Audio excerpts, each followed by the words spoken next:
We are at the Bloom City Coffee Roastery, and I never knew so much went into a cup of Joe.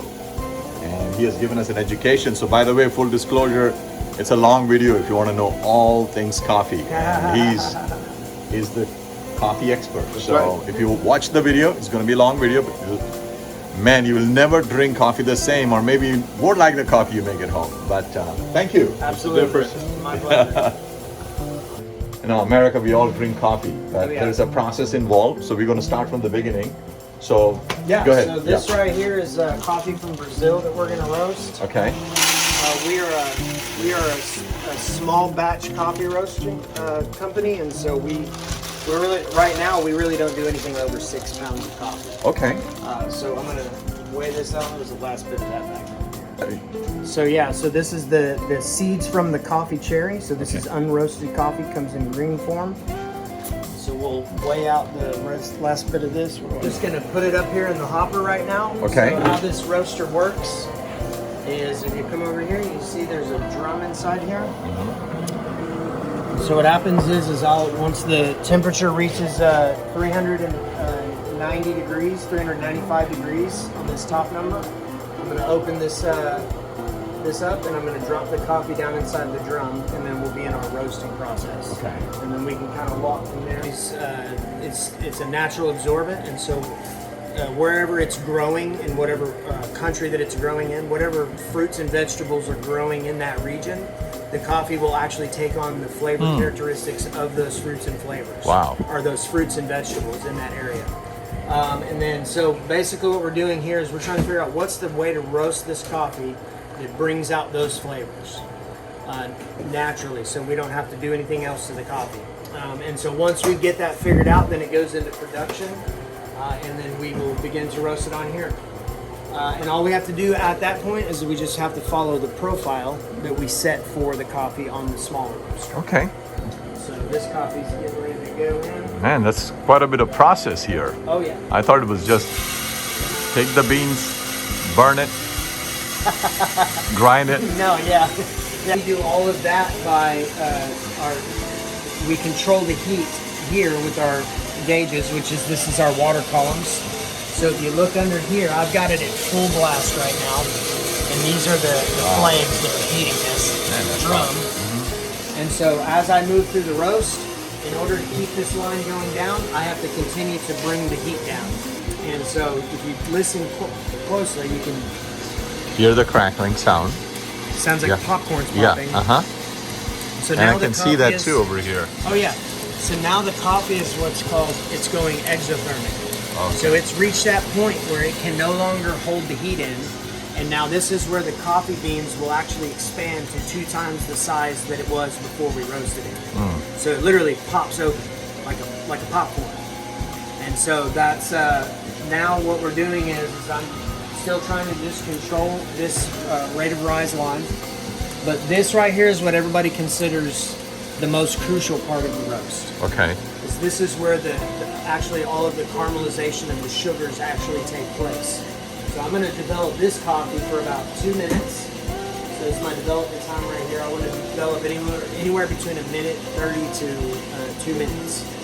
So I know that this coffee, if I go any bit past that, I'm going to burn out all of the chocolate and the caramel notes and the cinnamon flavors that are naturally in the coffee. Oh, gotcha. But if I take it out too soon, none of that stuff will even develop. And so what you'll actually get is this like raw coffee kind of flavor to your coffee. That's most coffee we drink, kind of. You're actually drinking, most of the coffees are coffees that have been over roasted. Right. You got to think about roasting coffee in terms of like cooking a steak. So you have rare to well done, right? If you have a medium rare to medium steak, you get a lot of flavor. It's real juicy, right? But if you go to well, it becomes kind of stiff. It's charcoaly kind of tasting. Same thing happens in coffee. Yeah. I started with well done to now I like medium That's it. yeah. I like the little pink in there. So makes a big difference. Oh yeah. Get into coffee. You're in my mind always like this is how coffee comes. This is just how coffee is. That's right. I realize it took somebody to cook that coffee because it starts green. You have to make it this way. True. Everybody's always like, "What do you mean? You roast coffee? What does that mean?" Right. You know, it's like we're literally cooking coffee. You have to cook it to get it to where. Wow, never heard that. Drink it. It's great. It was first time in my life I took a coffee bean that's being roasted. That's right. And I never done that. That tastes good. It's very good. It's like It's not over roasted. tobacco. You can either chew it or kind of smoke it. Right. Coffee, you can drink it or chew on the coffee bean. Just and you're filling up water, and you said something about, I see filters out there. What's that for? Right, so the water, this reverse osmosis system that we use this in all of our shops. And basically what that is, it's your coffee that you drink is 98% water. So your water has to be good to complement the good coffee. I never knew that. Yeah, if you're using regular tap water that's not filtered with the really good expensive coffee, the water is making up the majority of that drink, so you're going to be tasting the nasty water that nobody really likes to drink anyways. Man, okay. So all right. Bloom City is pretty serious about its water. There are certain minerals that should be in the water, certain levels of magnesium and calcium and all that good stuff that really enhances the flavor of it brings out the natural flavors of that coffee. Go ahead. I'm here with my friend Thomas at the Bloom City Coffee Roastery, and he's got an amazing story. The background he came from. What we want to do with FMM Power is to inspire people with stories that, life has a lot of challenges. Right. Sometimes we give up hope for whatever reason. I don't want people to do that. Yeah. And if we commit ourselves and to change, life can turn for better. So. Share your story quickly. I know it's a long story, but... Yeah, absolutely. So I spent probably 20 years of my life addicted to drugs and alcohol. Spent 8 years of my life of that trying to get sober. And then finally was able to get free from all of those things. And through that, got to know one of my business partners, Ian, real well.